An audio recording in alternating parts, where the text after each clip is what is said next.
Bangladesh premier league BPL নিয়ে গেল বছর কম নিউজ হয়নি। একে তো দলগুলোর হযবরল অবস্থা, দল গোছানো, রিটায়ারমেন্ট ক্রিকেটারদের দলে ফেরানো, ক্রিকেটারদের ঠিকমতো পেমেন্ট না দেওয়া, চেক বাউন্স, সব মিলিয়ে আন্তর্জাতিক মহাবিশ্বে একটা জোকারে পরিণত হয়েছিল দেশের ক্রিকেট।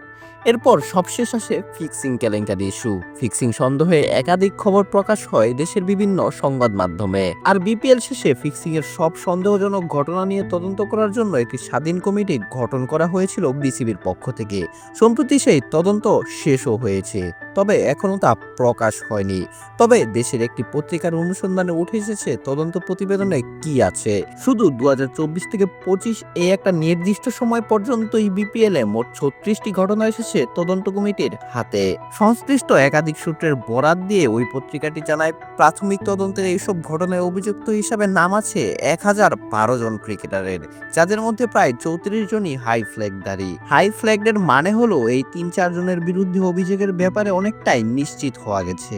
হাই ফ্ল্যাগের অর্থ হচ্ছে যে এই 3-4 জন ক্রিকেটারদের বিরুদ্ধে অভিযোগ এসেছে সেটা অনেকটাই প্রমাণিত এবং নিশ্চিত হওয়া গেছে।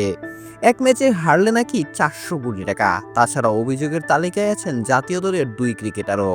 অস্বাভাবিকভাবে ওয়াইড দেওয়া জাতীয় দলের না খেলা এক পেসারও আছেন এই তালিকায়। আর মিডিয়াম ফ্ল্যাগ এবং লো ফ্ল্যাগ ক্রিকেটারদের বিরুদ্ধে যে সকল অভিযোগগুলো উঠেছে সেগুলো এখনো পুরোপুরি নিশ্চিত না হলেও তাদের নির্দোষ বলা যাচ্ছে না। তবে ইন্টারেস্টিং বিষয় হচ্ছে যেসব খেলোয়াড়দের বিরুদ্ধে অভিযোগ উঠেছে তাদের বেশিরভাগই বয়সী নাকি 35-এর উপরে, তাই তাদের জাতীয় দলে ফেরার সম্ভাবনাও খুব একটা বেশি নেই। ওয়ালটন এখন দেশের সীমানা পেরিয়ে পৌঁছে গিয়েছে 50টিরও বেশি দেশে।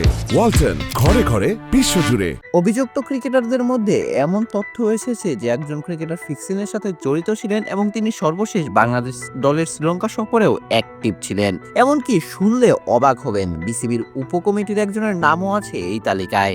তিনি আবার গত বিপিএল এ নাকি একটি ফ্র্যাঞ্চাইজির অংশও ছিলেন। এর বাইরে 3টি ফ্র্যাঞ্চাইজির ম্যাচ ফিক্সিং এর ব্যাপারেও তদন্তটা নিশ্চিত হওয়া গিয়েছে। তাদের মধ্যে দুর্বার রাজশাহী, সিলেট স্ট্রাইকার্স ও ঢাকা ক্যাপিটালস এর নাম এসেছে। সব মিলিয়ে বিপিএল এর গায়ে যে কালিমা লেপেছে এই ঘটনাগুলোতে শীঘ্রই তার বিরুদ্ধে অ্যাকশন শুরু হবে। অঙ্কুর গোমেজ, বিডি আর্কাইভ স্পোর্টস।